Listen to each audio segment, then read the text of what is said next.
So today's objective is to be able to multiply polynomials by using the distributive property. So we're going to continue multiplying polynomials with the exception that today's polynomials are going to be binomials, which means they will each have two terms in them. So in this example, we have x plus 8 times x plus 6, and they're both binomials because, again, they both each have two terms in them. I know that I'm multiplying these two polynomials because there's no operation in between them. There's no plus sign here to tell me that I'm adding. There's also no minus sign here to tell me that I'm subtracting. So since there's no plus or minus sign and the parentheses are right next to each other with nothing in between, then I know that I'm multiplying these two polynomials or finding the product of them. So we have x plus 8 times x plus 6. Now, we are used to usually seeing one thing or a monomial that's being multiplied by something that might be a little longer. But in this case, we have two things that are being multiplied by this x plus 6. We have the x plus 8, which the whole thing is being multiplied by x plus 6. So we have to figure out how do we multiply a polynomial that has two terms by something else. What we're going to do is we're going to use what we call double distribution. So we're going to be distributing more than one time here. And that's because we're going to be distributing this x to the x plus 6, but then we're also going to be distributing this positive 8 as well. We can't just simply add x and 8 and then multiply it by x plus 6 because x and 8 are not like terms. So I can't just add them for them to become 1 and then multiply the way we're used to. So instead, I have to multiply by each piece separately. So here is what that looks like. First, I'm going to make sure that my variables have coefficients on them. So I'm going to put a 1 here as well as a 1 right here. And I'm also going to make sure that my variables have exponents on them. So I'm going to put a 1 for my exponent here and a 1 for my exponent here as well. And now I'm going to start my distribution. I'm first going to take the first piece of x plus 8. So I'm going to take this 1x and I'm going to distribute it to the 1x plus 6. So first I'm going to multiply by this 1x. So that's 1x to the first times 1x to the first. And then I'm also going to multiply by this positive 6. So that's 1x to the first times a positive 6. However, remember that we're multiplying the whole entire thing. We're multiplying 1x plus 8 times 1x plus 6.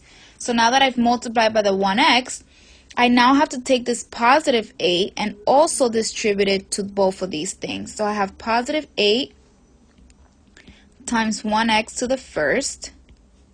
And then I also have positive 8 times positive 6. And now I can multiply my things out. I have 1x to the first times 1x to the first. 1 times 1 is going to give me 1. And x to the first times x to the first is x to the second power. Then I have 1x to the first power times positive 6. So 1 times positive 6 is positive 6. And there's nothing for me to multiply this x to the first with, so I'm simply just going to write it right next to the positive 6 that I have here.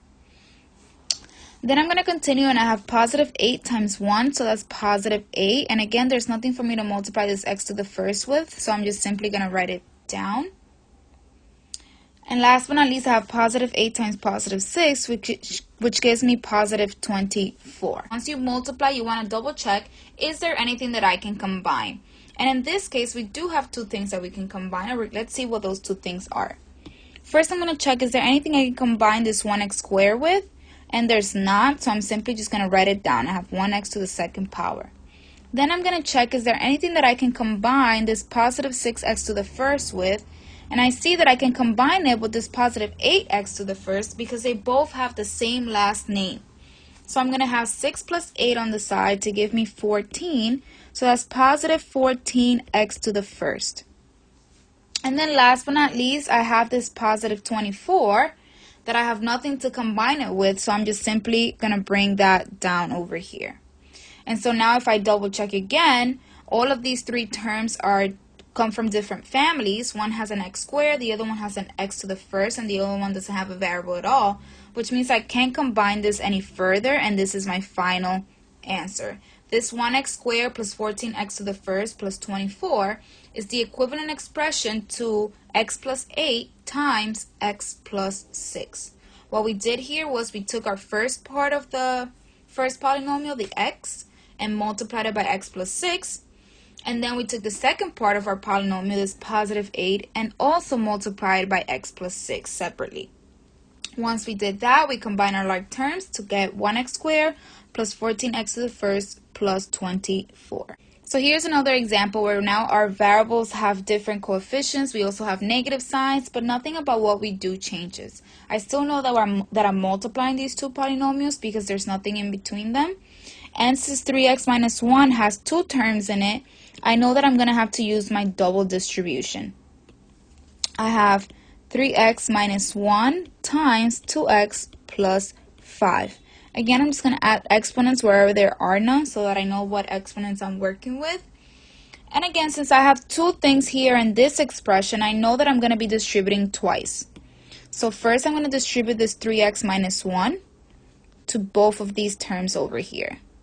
So I have 3x to the first times 2x to the first. And then I have 3x to the first times positive 5. Then I'm going to go ahead and take this negative 1 now and do that distribution one more time.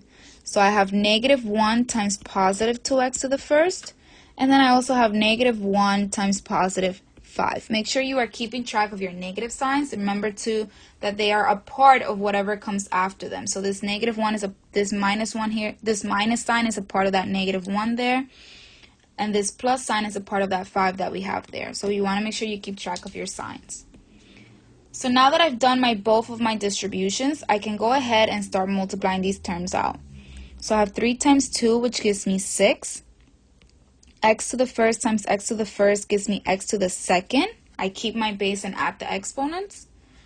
Now I have 3 times positive 5, which gives me positive 15. And there's nothing for me to multiply that x to the first with, so I'm just simply going to keep it there. Now I have negative 1 times 2, which gives me negative 2. X to the first power.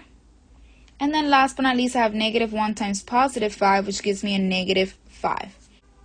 Now remember, once you've done your double distribution and you've multiplied everything out, you want to double check that there's anything, to check if there's anything that you can combine to make sure that your answer is completely simplified. So first I'm going to check again, is there anything I can combine with the 6x to the second power?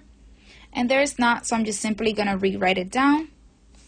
Then I'm going to check, is there anything I can combine with this 15x to the first? And there is.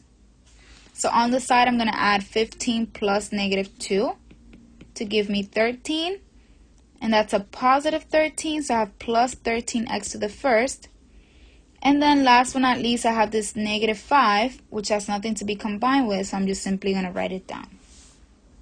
And then once again, these three terms are not like terms, so therefore I can't simplify this any further. I can't add anything else. So this is my final answer, and this is equivalent to what we originally had in the expression up here.